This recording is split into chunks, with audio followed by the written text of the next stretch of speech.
Great, thanks very much, and welcome to our virtual Cabinet meeting. For the benefit of those who may be watching via YouTube, I'm Peter Taylor and I'm the elected Mayor of Watford, and I chair these Cabinet meetings. Other Cabinet members present are Councillor Karen Collette, Ian Sharp, Mark Watkin, Steve Johnson and Tim Williams. Also present is Councillor Nigel Bell, the leader of the opposition group. Officers present are Donna Nolan, our managing director, Carol Chen, group head of democracy and governance, Tom Debrashian, group head of place shaping, Alan Goff, group head of community and environmental services, Paul Rabbits, head of parks, heritage and culture, and a democratic services officer taking the minutes, who I believe will be Caroline Harris. Please can I ask that all members and officers turn off the videos, as this enhances the functionality of the system. Also to mute yourselves unless called by me to speak. If a member wishes to speak, please could they indicate by pressing the hand sign on their screen. At the end of the debate on each item, I will ask each member of the Cabinet in turn how they wish to vote. We will now proceed to go through the agenda as published. Agenda item 1 is apologies for absence, and there are no apologies for absence. Agenda item 2 is disclosure of interest. Does any member have any disclosures to declare? Do I need to go through each Cabinet member in turn? No, Chair. I think take it as nobody has if they haven't put their hands up. Thanks, Carol. So there are no interest to declare. The minutes, do members agree the minutes of the meeting held on the 4th of May 2020? I'm asked to ask each member in turn. So Ian Sharp, do you agree the minutes? Yes, I do, yes. Thank you. Mark Watkin? Yes, I do. Steve Johnson? Agreed.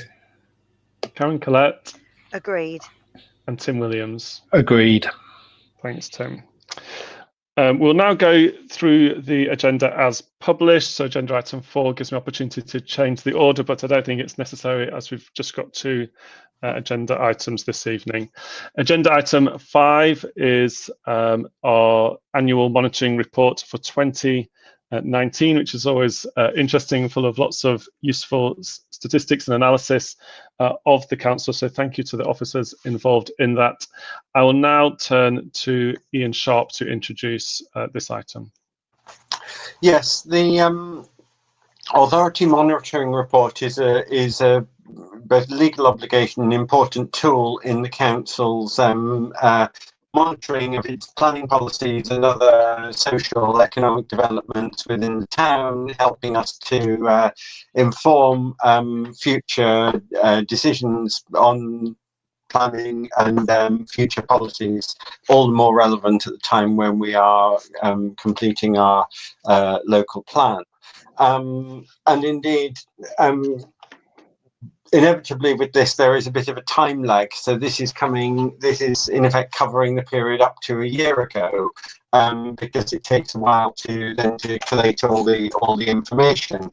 So it needs to be seen in the context not only of this document itself, but previous years' monitoring reports to identify trends that then inform our policies. Now, there are a few tidbits, as it were, that I might highlight that seem of particular significance. I know that one of the greatest concerns of councillors, members of the public, etc., is about delivery of housing. And as I say, it is just 1 year snapshot. But what it does show is that while we were comfortably meeting, and we would have this year met the target in our core strategy, by 268 units having been completed, we're still nowhere near delivering our revised target under government policy, which does, I think, highlight the scale of the challenge and difficulty that we face in the local plan. We have tried to, that is emerging. We have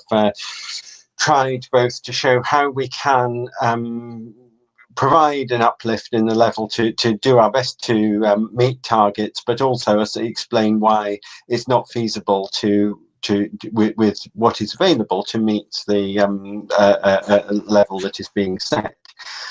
It's other things that are a useful reminder of where we are. We are still a town where more people travel in to work, to Watford to work, than travel out of Watford to work, which shows we are still a strong local economy. It's important that we continue to build on that and make sure that continues to be the case, which is why in the past year, just over a year ago, we took steps to protect our major employment sites from the government's policy of allowing office to residential conversions without planning permission, which is something that has been controversial in the last year. We are having to try to deliver a thriving economy and more housing without adding to traffic congestion. It's interesting to note still that 22% of Watford households don't own a car, that we have the incidence of driving to work has reduced. That is a trend that we're going to have to try to encourage in the coming years, because obviously we can't, we will be facing pressure for growth, but we don't want that to be accompanied by further traffic pollution, further traffic congestion, and things that make the quality of life in Watford less appealing and less beneficial for local residents.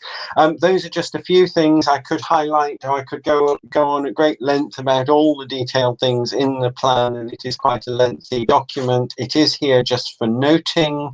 I'd encourage people to read it because there is useful information in there. Jack Green from the planning policy team is also participating in this meeting, so I'm quite happy to try and answer any questions myself, or possibly if they're of a more technical or detailed nature, pass them on to Jack to help me out. Thanks, Ian, and yes, welcome Jack to this evening's meeting. Do Tom or Jack wish to add anything to Ian's summary? Yes, Chair. I would just like to reiterate something that Ian's just mentioned there, Councillor Sharp has mentioned, and that's the annual monitoring report covers the period of 2018-19. So the information contained within it goes up to March 31st, 2019.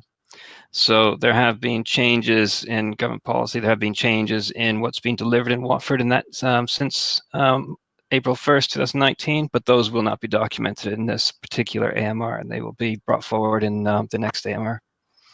So it's just important to recognise the time frame on that one. Yeah, thanks for that, Jack. So it's not a calendar year, but more of a financial year ending in end of March last year. I saw Nigel had his hand up, but does, before I come to you, Nigel, any members of the Cabinet wish to comment or ask questions? Mark Watkin, I'll come to you now. Thank you, Mayor. Yes, I just wanted to remind myself, if I may, you pointed what Ian felt, but the report points out that we fell well short of what the government would like us to build. Does this mean that, in a sense, we carry forward a cumulative deficit? And if we do, and then we take into account probably the significant reduction of building in Watford over the last few months under COVID, does that going to put us in a really tricky situation? How do we sort of read the future from all this? Thanks, Mark. Ian. I understand from other sources, as it were, from trying to keep my ear reasonably close to sort of what is being talked about in the planning world, that there is a recognition from the government that the housing delivery test as such is going to be that they will have to make some allowance for the impact on housing completions of the COVID crisis. On the other hand, there's no real sign of any let-up in the broad direction of government policy. If anything, a greater willingness and desire to force councils to comply and abide by policies. We have to identify in our local plan, which is what we're doing, how best we can meet the targets and provide land which can be developed in order to have uplift in the level of housing and the level of housing completions. So, you know, in a sense, it's not. I don't think it's as simple as we're being kind of punished for a particular year, but it is cumulative. We're trying to work towards a target. Thanks for that, Ian. Jack or Tom, do you wish to add anything to Ian's reply? Yes, Chair, if I could just clarify a point on that for Councillor Walken.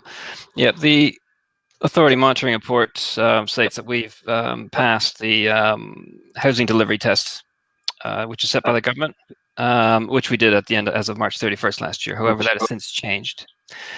We have since failed the housing delivery test, which basically means we have not delivered 798 dwellings per annum for 3 consecutive years, which isn't surprising. And what that means is we have to apply a buffer to that target.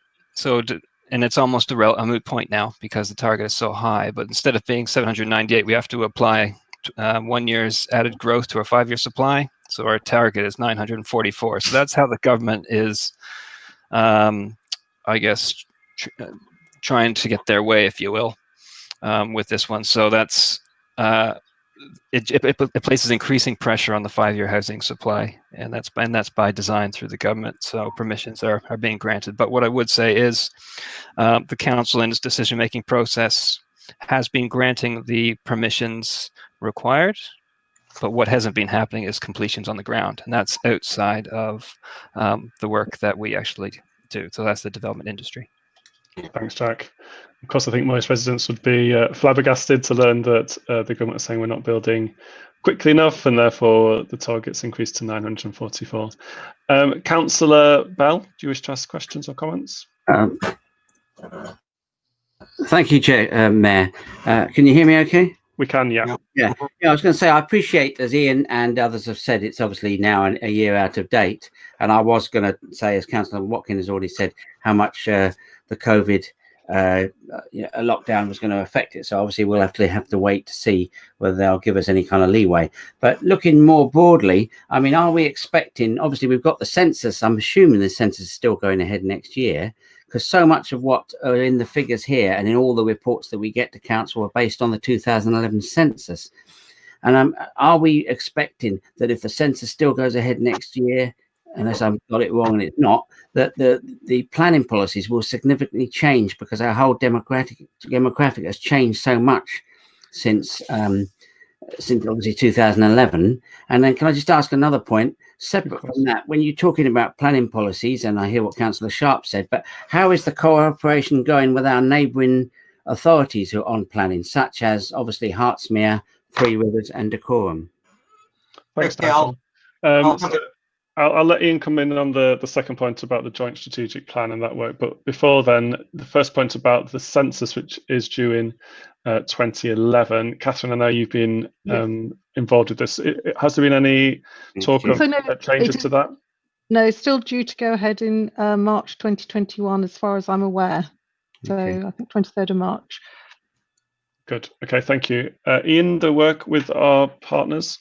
Yeah, I'll just, and I may call on Jack as well to comment on this, but there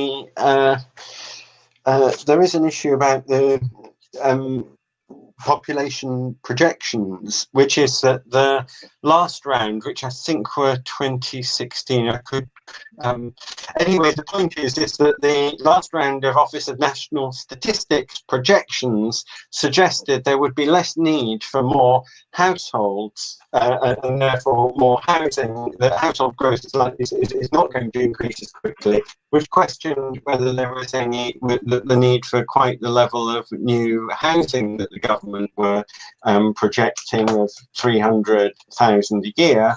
And the government had claimed that their targets were based on what they call objectively assessed needs. So it would have appeared that the objectively assessed needs had changed and the target didn't need to be quite as high. But the government said, never mind that, we're sticking with our 300,000 target. So it's now more like subjectively assessed needs or government's whim assessed needs, but nonetheless, I would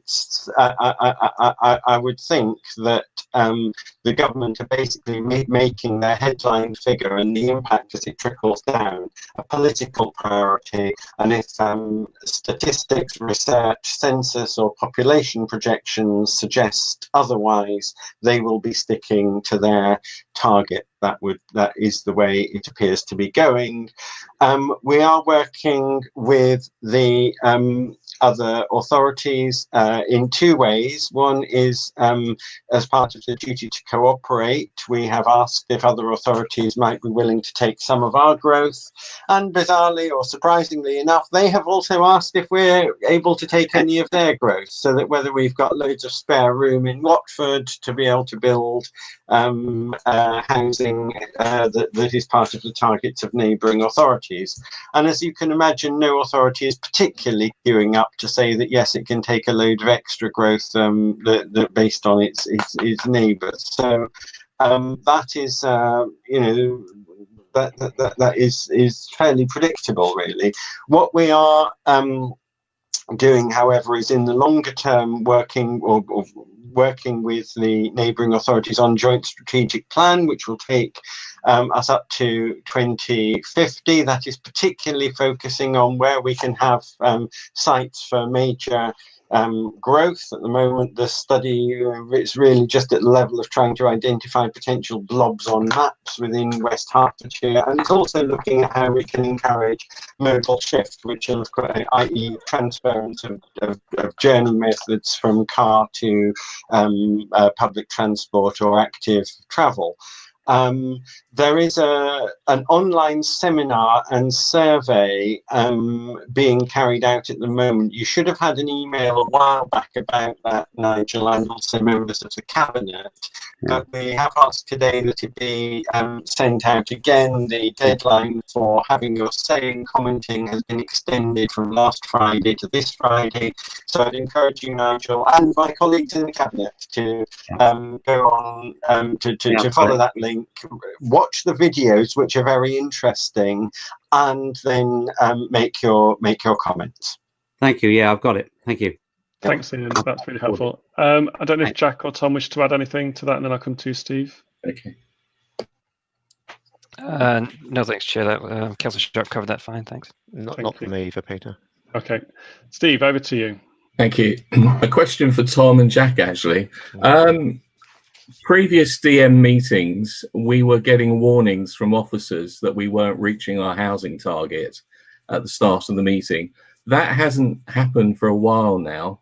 I'm wondering why that is, and will you be giving us warnings going forward?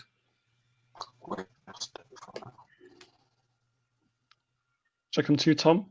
Yeah, sorry, apologies, Councillor. I wouldn't be aware of that because I wasn't at council at that point in time. Obviously, it's something to take into account when we're making decisions on whether to accept or reject applications, but those got to be done on their own merit. I can answer, I think. Of course, Councillor Sharp. Yeah. Well, we're ever since the Caledonian House appeal and the first sort of move of our targets from 260 a year through to near 500 odd now to nearly 800, that compromise. The question is, do you have a 5-year land supply? And we are at the moment kind of flitting in and out of whether we have our 5-year land supply. The whole range development meant that we do have our 5-year housing land supply. Jack can give perhaps more details on the precise consequences of that. But suffice to say that, you know, developers have got a very powerful weapon in their hands if it goes to appeal. If you say Watford needs this housing because it hasn't got a 5-year land supply, and I think the last thing I said is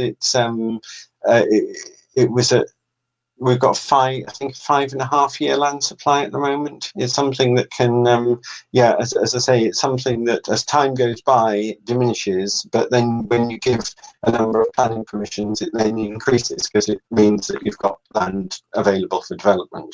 Have I got that right, Jack? Yes, Councillor Sharp. Yes, that pretty much sums it up. At the moment, there was a 5-year housing supply statement put onto the planning policy web pages. There's a link to it in the AMR that we're discussing at the moment. That's dated 31st of March, and we have a 5.21-year housing supply, which is really good.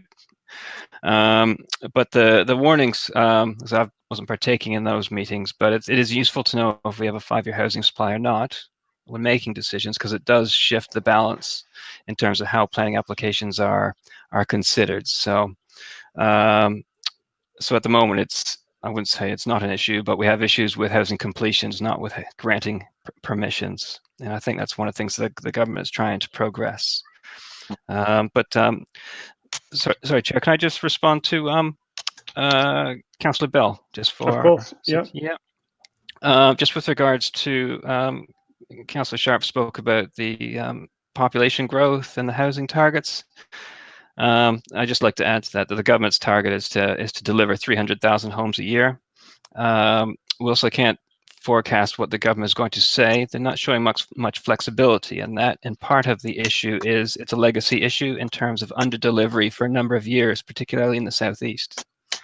So at the moment, we're in a situation where we basically need to deliver more homes than we have population growth, which is obviously seems a bit odd, but that is to address stuff like migration. But it is a the government's taking it as addressing historical shortfalls of completions, and so whatever development can come forward to provide new homes, they're willing to take those steps.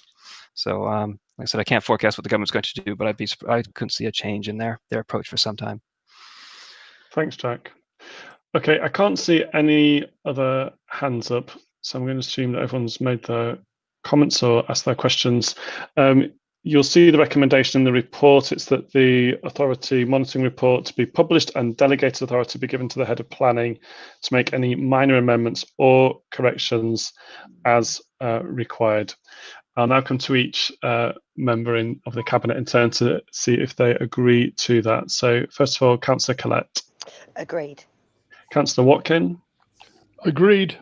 Councillor Sharp. Agreed. Councillor Johnson. Agreed. Councillor Williams. Agreed.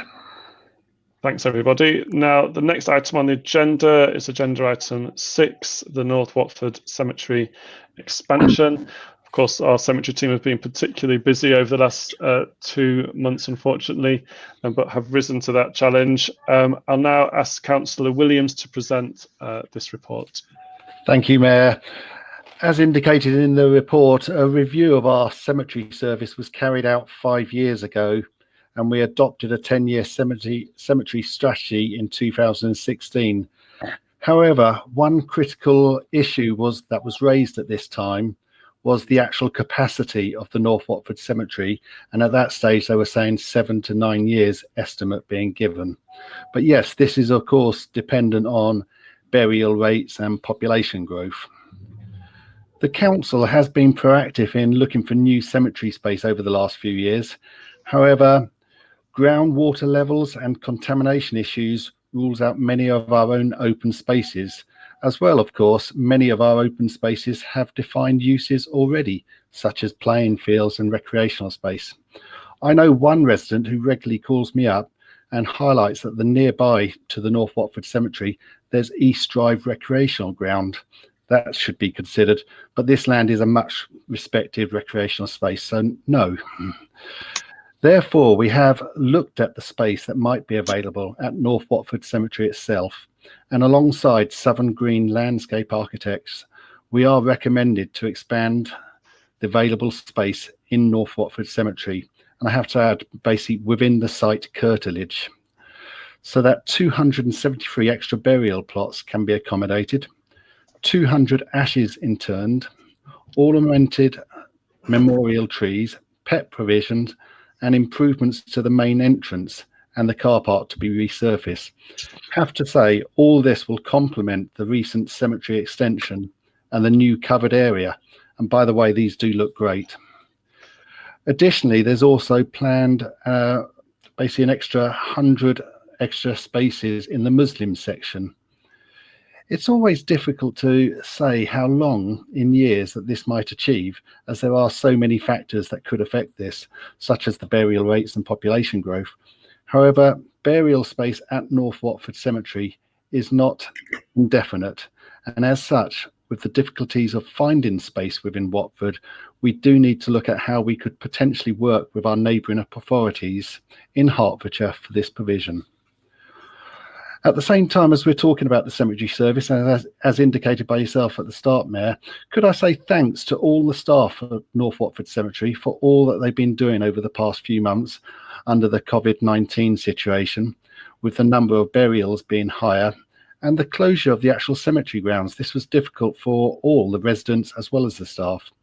Also to say thank you for continuing to achieve the green flag status there. I think it's a very good looking, very beautiful cemetery, and for achieving the gold standard award from the ICCM, and for recently putting in improved electronic lead records management there. The cemetery service team are doing great things there. Thank you. Thank you very much, Councillor Williams. Do Paul or Alan wish to add anything? Thank you, Chair. No, I think that was perfectly put. And particularly thank you for the comments in relation to Tracy and the team up there, who really have been exemplary. Bear in mind the number of burials that we've had to cope with, and some of the issues that we've had to cope with. Obviously, members of the community not being able to access that. But no, this is a great plan. It certainly gives us some considerable extra capacity until we do find somewhere else, possibly outside the borough as well. Thanks very much, Paul. I could see Nigel's hand up. Do any members of the Cabinet wish to comment or ask questions? If not, I'll come to you, Nigel. Okay, thank you, Mayor. And can I also take the opportunity to thank those staff who've worked at the cemetery in the period of COVID. And I know some of the staff obviously haven't or been used to always working there. That's not so. They've really adapted well. So thank you for that. Just to say, I know my colleague Asif Khan has been trying to get on in YouTube. He's had a bit of a problem. So he's sent me a question, say, will the facilities be improved to help, for example, extra water points? I presume, Paul will know what that means. And also, when Paul says we obviously would need to look at cooperating with other authorities, does it maybe mean that if we haven't actually got land in Watford as such, that we would cooperate with, I don't know, Three Rivers or Dacorum or Hertsmere to have some agreement with them then, so that we'd have residents here who could go across the border, and that there'd be some financial arrangement or whatever. I'm assuming it's something like that. Thanks, Nigel. Just on the, I'll come to you, Councillor Williams, on the water points. I know that it's something that Councillor Hamid has also been in discussions with officers on, but I'll come to you, Councillor Williams. You're muted at the moment, Tim. Thank you, Nigel. Thank you for raising those points. The water points and basically extra pathways up there that need to be doing. We were hoping that the contractors who did the extension to the cemetery office space up there in that covered area were going to carry on complete this, but COVID came into the way because it was completed the latter end of March. And basically, we are trying to get either them back or contracting it out to get those in, but they haven't been forgotten. And in regards to the actual working with our neighbouring authorities, it is along the lines that you said. It's not really been formulated. This is the first time it's been sort of put through the Cabinet, but we are working on that. And it is kind of sort of sharing facilities as much as we can, even though they're out of the borough. And we've been doing extremely well already at the West Herts Crematorium on this. Peter? Yes, of course, Nigel. Can I just come back on that? And I'm just thinking, if we are obviously cooperating, the worry might be then, would we still have the same prices that Watford are charging? Or if we're having to go across and talk to the other boroughs, would we therefore maybe have to raise, prices? Would they stay as at the same price we've got here? I think the point is that this report's about increasing the capacity at North Watford Cemetery, so we'll be able to continue to bury people in Watford for a longer period of time. But Councillor Williams, do you wish to add anything? Okay, that's all right. It is early days at the moment, but this is about, as you said there, Mayor, increasing the spaces and capacity at North Watford Cemetery. And it is hard to say how many years this will be. I'd like to think it'll be at least over a decade. But again, it is not indefinite, and therefore we do need to explore other areas. It's early days on this at the moment. Okay.